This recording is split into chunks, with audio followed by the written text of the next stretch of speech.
And we use terminology like empires, build your empire. We talk about crushing and dominating. And personally, that doesn't resonate at all with my values. I don't really want to crush or dominate anyone. And last time I looked, empires were really, really good for a few people at the top and really not good for most everybody else. Welcome to the Online Business Expert Series. My name is Pamela Wilson, and I coach people in mid-career to build profitable online businesses. And I have to tell you a story. So back in 2009, I was starting to explore moving my business online. I had been in business for decades, and I wanted to kind of explore the online space. And I came across our guest today, and was just incredibly inspired by her. What I saw is that she was actively delivering transformation online to people who were online. And little did I know that 5 years later, she and I were both going to be keynote speakers at the same event. I could not believe it. That was so mind-blowing. It was mind-blowing for me. I don't know if it was as mind-blowing for our guests, but it was very mind-blowing for me. So on top of all that, we have this kind of inside joke that whenever we're together in the same space, we call it a double Pammy. So without further ado, let's get the double Pammy started. And I want to introduce you to Pam Slim. Thank you so much for being here. I am so excited to be here with you. Well, we're going to be talking about your new book, which is amazing. And I have it here. I want to show it to you all, the Widest Net. And yes, I have all sorts of sticky things coming out of it. So it is so good. I was telling you before we started, it's really, I mean, I was just getting goosebumps on all the pages. So it's really a great book. So I have some specific questions about it. I guess the first one is, you know, our books go out into the world and they sit on shelves and we're not around to speak for them. So if your book was on a bookstore shelf and it could speak for itself, if somebody was kind of looking at it and going, I don't know, do I need this? What would the book say to the person thinking about buying it? Oh, what a beautiful question. For me, the book would say, you are not alone, and it doesn't have to feel totally overwhelming to build an audience for your business and also to identify really supportive partners who will help you on your mission to do the work that you love to do in the world. The big thing that you are trying to help people with, the big transformation, is helping them to see their world slightly differently, right? So tell us about that, because I feel like, I mean, I might be wrong here, but this may have been the reason you felt like you needed to get this book into the world, right? So tell us how that all came about. Yeah, going back to my roots as an early online entrepreneur, relatively speaking, I started in 2004 is when I started my email newsletter, and then 2005 is when I started my first blog, Escape from Cubicle Nation. At that time, there really was an ethos that you and I remember of collaboration, of really people working together, discovering new people, linking to each other on blogs, and really this essence of collaboration.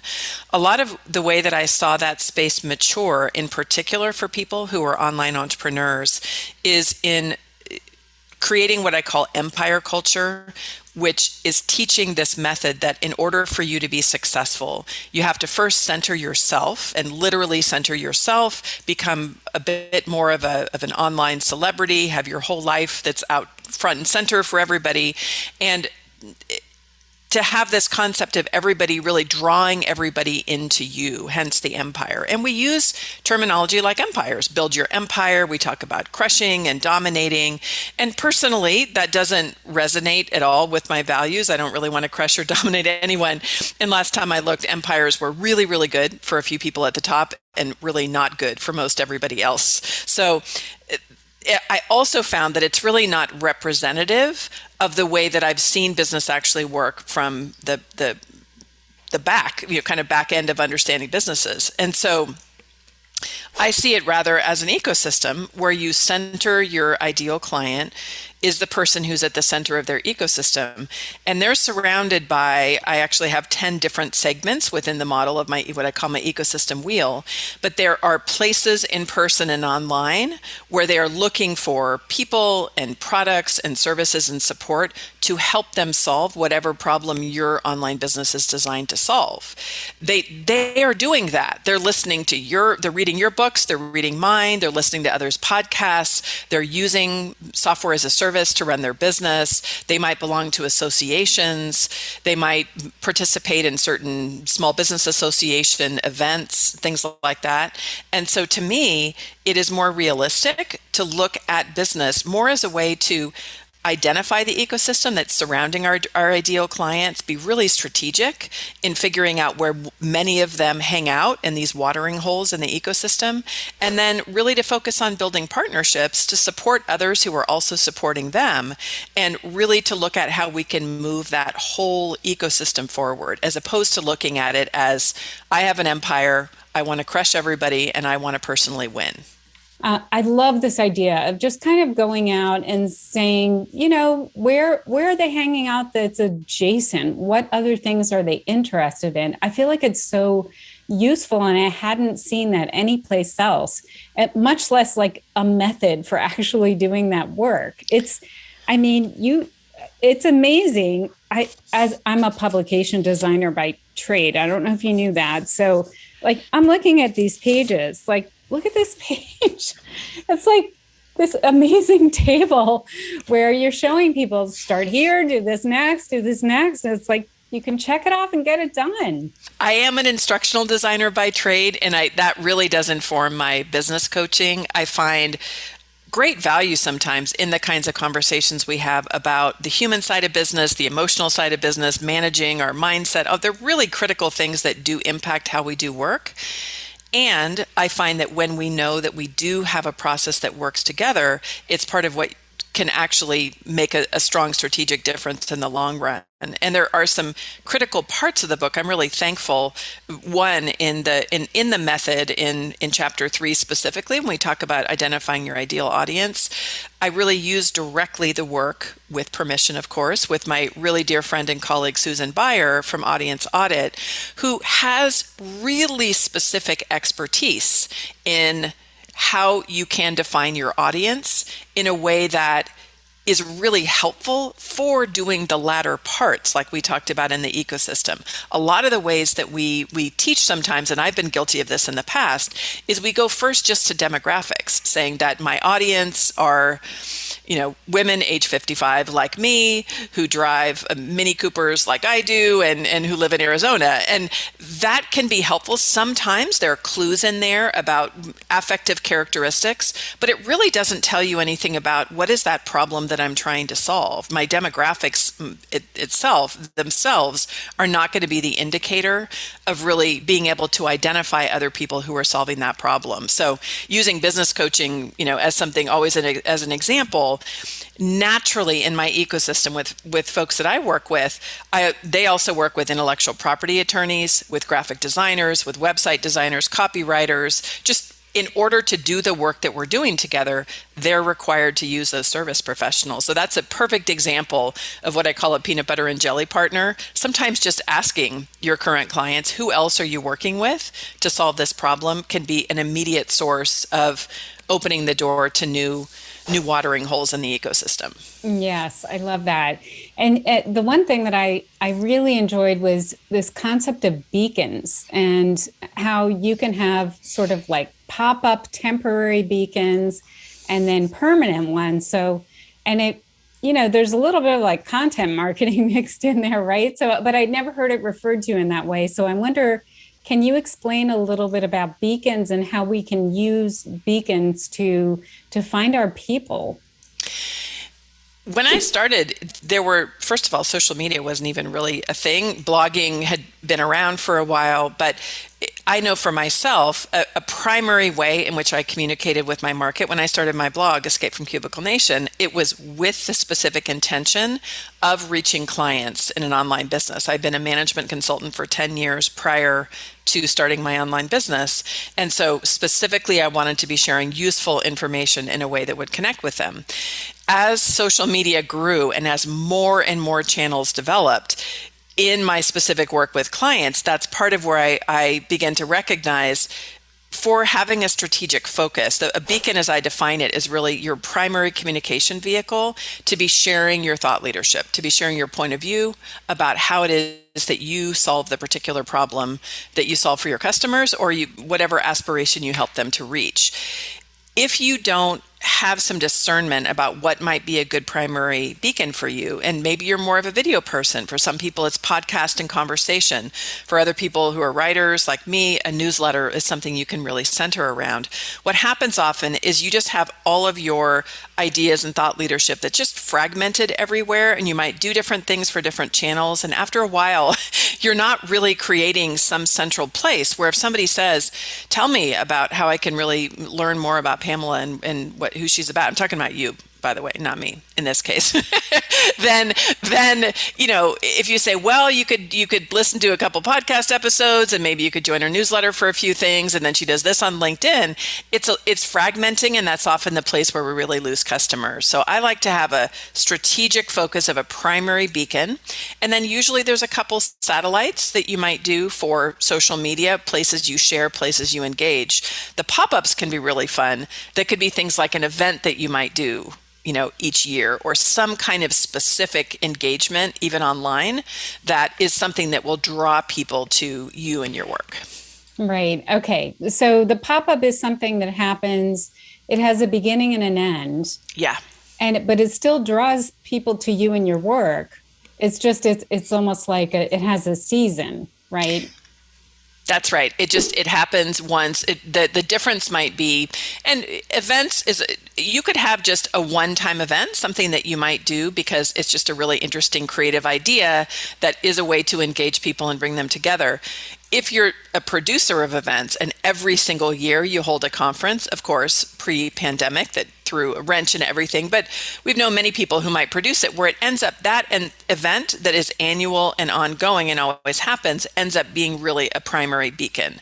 But a pop-up would be, let me try this cool event, let me do something unique, either in person or online, in order to really showcase who I am, what I'm about, and often also to share my community, because often pop-up beacons, you're also featuring other people, including your clients. Right. Okay, so potentially you could do something as a temporary pop-up beacon that then becomes something permanent. It sounds to me like it might be a good way for someone to experiment, especially if it's a new medium, something they haven't used much before. And then maybe it becomes they discover they really like it, and it works really well, and maybe it becomes permanent. Is that a possibility? I think so too. I'm a big fan of experimentation, and there is a mix of finding your voice, really attending to your own creative muse and the way that you like to create things, and at the same time recognizing there isn't really a replacement for being consistent in something for a long period of time, where people can have a general trust that they can show up and they can get access to you and understand your evolution. For me, that's my newsletter, having it now for 17 years. I have people on there that have been on it from the beginning. And they've seen a whole bunch of different phases and growth and events and brand shifts and all those things. And so I often call many multi-potentialite folks, is a term that Emily Wapnick uses, who wrote the book How to Be Everything. People who have a variety of interests and often feel some stress when it comes to choosing. I call them the don't fence me in folks. I totally understand it. I can be that way also. First of all, do whatever you want. Like, no matter what I say, what you say, people do what you trust your instinct around things. But from experience, where I've seen people who might have really honed in, James Clear as an example, in his 321 newsletter, when you have this consistent beat and you really are interested in more expanding your audience in something, Brene Brown and podcasts, like zeroing in, getting sponsorship, really building something that's significant. When you're past the experimentation stage, that's where I say you probably want to say, where can I really be successful and contribute value and build a substantial audience, if that's your goal. Yes, I love that. That makes a lot of sense. And the idea of focusing and not not sort of scattering your efforts all over. It's easier for you and for your audience to just figure out, where they can find you and connect with you. That's right. It's interesting that you mentioned your previous books, and I wanted to ask you about those. You published Escape from Cubicle Nation in 2010, and then you published Body of Work in 2013, and now The Widest Net. And I'm wondering about the connection between those books and the concepts that you covered. I do see them as a trilogy. That Escape from Cubicle Nation, when people are first transitioning from corporate just into working for themselves in a way that doesn't decimate them financially, which is the basic goal. Get out, have a stable, viable business, but that you may know is not the necessary end destination. That's really the purpose of Escape from Cubicle Nation. Or to decide, oh, wow, that's a lot too much work. I'd rather stay in my corporate job, which is also a very good decision for some people. Body of Work, now you're working for yourself or you have more shape around your body of work. What you create becomes the primary focus. So what do I want to contribute to the world? What is my focus? How can I really bring my various gifts, what I call your ingredients, into, at different stages of your life, significant projects? That's really the main focus and body of work. And the question everybody always asks once they finish Body of Work is now, okay, I know it. I know what I want to create. I might know more about who my audience is, but where are they? Where are my people? That was actually one of the early working titles of the book, because that's just always the question. How do I find my audience? How do I build community? And that's where the Widest Net came from. I didn't really realize that they were a trilogy until I was probably partway through writing the Widest Net, honestly. I just began to see it. I always define myself as an author practitioner. So I write the books and I build frameworks from real work that I'm doing with clients. And often the work emerges. It's like the Cracker Jack's prize inside. It is weird and kind of trippy. I have found that often there's maybe a chapter or a story in one book that ends up springing out and becoming another book. So in Body of Work, there was a chapter on avatars, ecosystems, and watering holes. I didn't really have a sense at all when I was writing that book that my next book would end up being focused on that particular topic, because it could have gone many different directions. But that's really the way that the work emerged. As people got more solid in their body of work, I saw this is a huge problem that everybody has. And so that's where I began to apply the methods. For me personally, it goes way back. My degree in college was community development, and believe it or not, using non-formal education as a tool for social and economic change was my focus.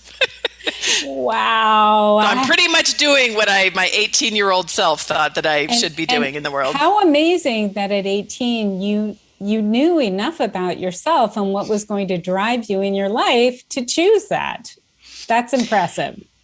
Yeah, I love that. And, I saw that with my two books as well. I wrote Master Content Marketing. As soon as I wrote it, the questions that were raised by that book were, okay, I know how to write content now. I know how to create it, but how often should I publish it? Where should I publish it? What's the cadence I need to hit? So you end up writing one book almost as an answer to the questions that are raised in the first one, which is, it's a great way to write a book, because you really know your readers and you know their questions, right? It's true. And it takes me a long time between books, because there's a discovery, noticing what the patterns are, and then actually developing frameworks, testing them with real people in the real world. I use a lot of stories in the book of my real clients who I love so much. And that's the way for me that everything comes alive is watching. Does it actually work? It's very nerve-wracking. Yeah, but it's where the real work happens. And I think that's one of the things that makes this book so readable is, you teach a concept, you give an example, you teach a concept, you give an example. So it does such a beautiful job of just helping people to see, okay, this is how this concept applies in the real world. So I have to say, I was so happy to see this concept of tiny marketing actions show up in this book, because I saw when you were, it was years ago, but you started sharing this concept you and I are connected on Facebook, and I always loved it, because it makes it seem very doable and very approachable and like not overwhelming, which is how most marketing feels to most people. So, can you share a little bit about how tiny marketing actions, how they form a really important part of the widest net, and sort of why they're so helpful to people? Because they are very helpful, but why do people find tiny marketing actions helpful? I think, as you said, many people are totally overwhelmed by marketing, and more ways in which we can market adds to the confusion and the overwhelm. The book is really written in three different parts. The first, as a strategic foundation, is where you do really understand yourself, your mission, your audience, your values, the ecosystem in which your customers live. And when you have that strategic picture where you might say, oh my gosh, it's amazing, there's such opportunity if I'm able to connect with these parts of the ecosystem. I find, which is really the middle of the book, the way that we actually build human relationships is little tiny bits over a long period of time. If you and I went back and we had some archaeologists dig up all of our interactions throughout the years, we haven't really even seen each other in person that many times. But there are all kinds of little tiny ways that we might connect. A little reach out, a comment to a newsletter, a comment on social media, being at a shared event. And with those things, those little tiny actions, I find is where you really have those natural human connections that happen. A lot of marketing advice, if we look at it really in the context of how we actually connect as humans, it skips the whole part of just introduce yourself to somebody. Let them know you think their work is cool. Spend time hanging out. Listen to what they're about. Notice how they interact and pay attention to others. And that part, it can go in when worst executed. It's when you might connect with somebody to an invitation on LinkedIn who you've never met before. And just the instant they connect, they're immediately bombarding you. Like, let's get on a call. And my favorite is usually it's somebody who's like, let me teach you about how to build an audience. Or, I'm like, did you even take the time to read my bio? Or, do you want to quit your corporate job and start a business? It's just often so poorly done. It's not how we actually communicate. And so when you have the strategic map of where you actually want to connect and maybe some people that would be amazing to connect with, then when you break them down into tiny marketing actions, they're little tiny things you can do, sometimes in 5 minutes a day, that slowly and sustainably build a business. One of the people that I featured in my book, Carly Cunningham, who I call as a main character, as my teenage daughter calls her in the book, so vulnerably shared her story of transformation in her own business. We've walked together, in our coaching relationship for a lot of years now, but she has actually done deep analysis. She's the one really that's the inspiration for tiny marketing actions, because she was at a place where everything was really flowing and everything was great until it wasn't, because she had just focused on execution and hadn't really seeded new opportunities. So because she was feeling vulnerable at that point, that's where tiny marketing actions came, as I'm like, let's just do little tiny things. She began to implement, she put a gold star system in place, and now she's given me spreadsheets of analysis to the correlation between when she's really doing tiny marketing actions and the impact on her business and when she's not. It really, really does work to create more sustainability. I love it. And I think natural is the key word here, because they are actions that human beings take between each other when they're in relationship, right?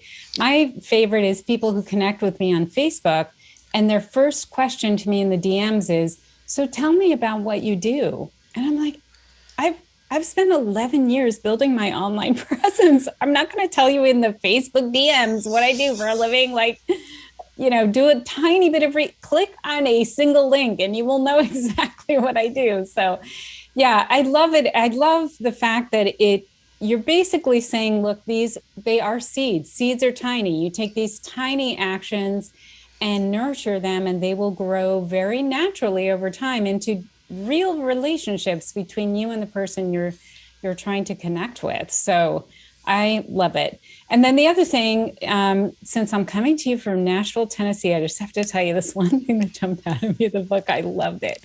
You talked about authenticity and how it can be a little bit of a minefield. And if you're not careful, you end up sharing something on social media that kind of sounds like the ingredients to a really bad country song.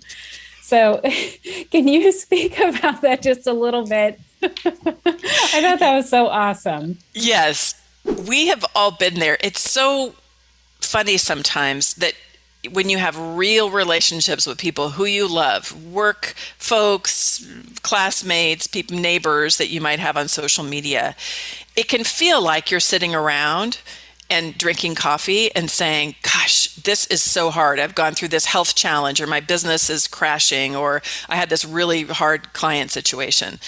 The problem is it's not just that. And for some folks, when you begin to process everything aloud, and in particular, if you're in some kind of position where you are advising people or guiding, for me, a lot of being in a place where I can really have a lot of grounded stability in order to hold space for my clients to be growing, building new things. There are certain expectations, I think, that we have in that work contract when I'm showing up in a social setting. If I'm just processing all of my individual work online, it can have unintended consequences where somebody might say, it's not about not being truthful or not having any vulnerabilities or hard times at all. But when you are looking at it through a business lens, and really what are the different channels that you might use in order to process your emotional work, personally, I like to have it with a closer circle where it's not just everything that's out there for everyone, or thinking about some of the implications. I've told sometimes vulnerable stories that are related to my own business, my husband's business, because in the context of what I'm working with people on, it really served the work, and I wanted to be really clear to have a point of connection. But I think having some discernment sometimes about that, if that is the way that you use social media and if that's aligned with your values, is really important. I will always say there are some people who can use the tools the way that feels comfortable to them, and it can be resonant and it can be okay, and they can still work with clients. But I would just be a little bit weary. The thing that probably makes me the mom to bring out the mom the most is when people do a generic rumbling about clients and start to really rail about some kind of a client or a prospect.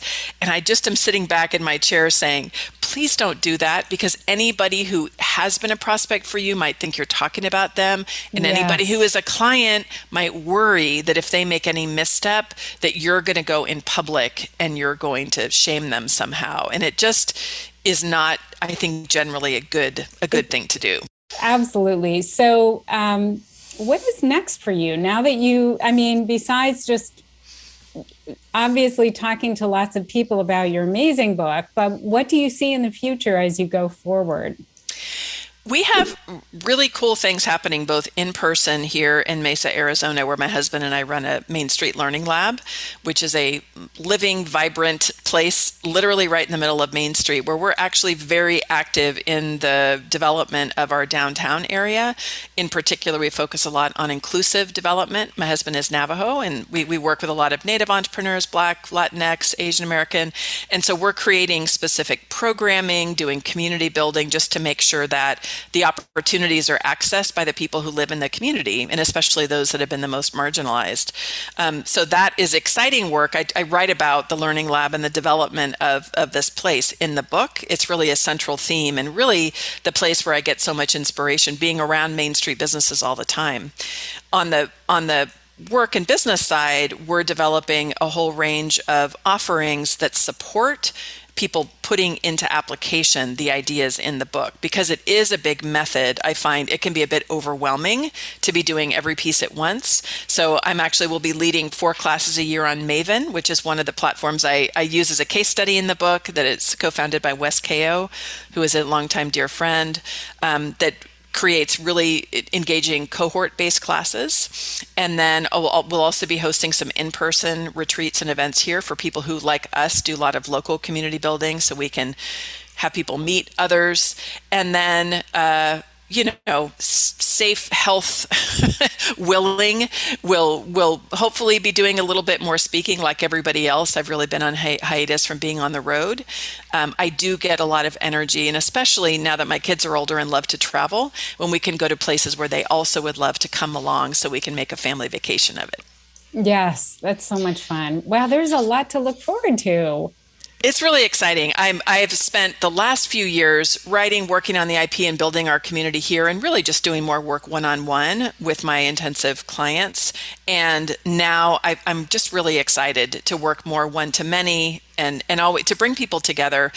You'll laugh at this. One of my clients once called people who she had met through my online events and classes the Pamela. So she said, we met through the Pamela. It sounds like a cult. I realize it's Oh not a my cult, gosh, I love it. but it is Yes. something. I really do have wonderful people who show up in the work that I do. And so one of my greatest joys is connecting them with each other. So being able to do that on a consistent basis with a regular calendar is very energizing for me because it's been a couple of years since I was getting back into the world of doing more group programs. Right. That's amazing. Well, I do want to let people know because I don't see this with all the books I read, but this book has some of the most generous bonus materials that I've ever seen. They're it's like a course. They're really great. And of course, beautifully designed. So I noticed that, but they're really solid. So I want people to know the best place to find the book. And then I want them to know where to find your primary beacon when they want to connect with you after seeing you here. Absolutely. Well, you can find everything at my site, pamelaslim.com. For the book, it'll be pamelaslim.com/the widest net. The bonuses we initially had when the book was on pre-order, we just have available for direct download. You don't need to do any email trade. And we have a full workbook of all the exercises and also an ecosystem planning tool. So feel free to grab those. My beacon primarily is my newsletter, and so you can sign up on my site. We'll be doing a lot of refreshing and redesigning in early December, and that's really the best place to find me. Ironically, as I'm talking about having a primary beacon, I do believe I am going to start a podcast of the Widest Net. I had a podcast for years with Escape from Cubicle Nation, and being someone who loves to collaborate and talk with people, I find that's a really beautiful companion to the consistent work that I share in my newsletter. So look forward to that, probably launching around February of next year. Oh boy, that's a lot to look forward to. Well, I will put links to everything in the description. And if you have something that comes up in the future, you want us to add that to this description, let me know. Those are always editable and we can always make updates. So Pam Slim, thank you so much for appearing on the Online Business Expert Series. I really appreciate everything that you've shared with the audience and all of us who follow your work and are inspired by it. It was so fun to be here. Thanks for having me.